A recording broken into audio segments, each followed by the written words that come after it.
અમેરિકામાં ભારતીય મૂળના યુવાનની ગોળીમારી હત્યા 15 દિવસ પહેલા થયા હતા. લગ્ન.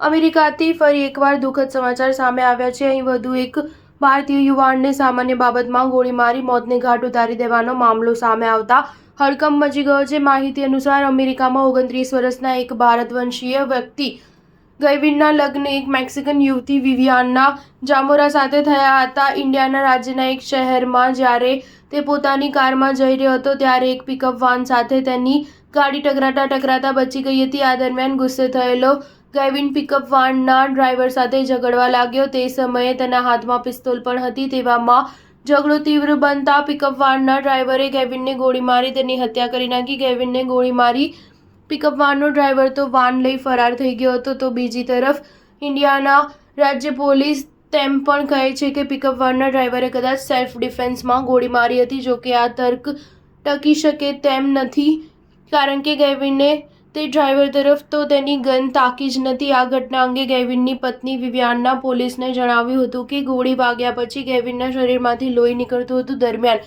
એમ્બ્યુલન્સ આવી ત્યાં સુધી મેં તેને ટેકો આપી રાખ્યો હતો. તે સ્થિર ઊભો રહી શકતો ન હતો. એમ્બ્યુલન્સમાં હું તેને હોસ્પિટલ લઈ ગઈ, પરંતુ સારવાર દરમિયાન જ તેનું નિધન થયું. જો કે પોલીસ તેમ પણ માને છે કે પિકઅપ વાનના ડ્રાઈવરે સેલ્ફ ડિફેન્સમાં ગોળી મારી હશે. સ્ટાર ન્યૂઝ 7 હંમેશા સચ્ચાઈની સાથે.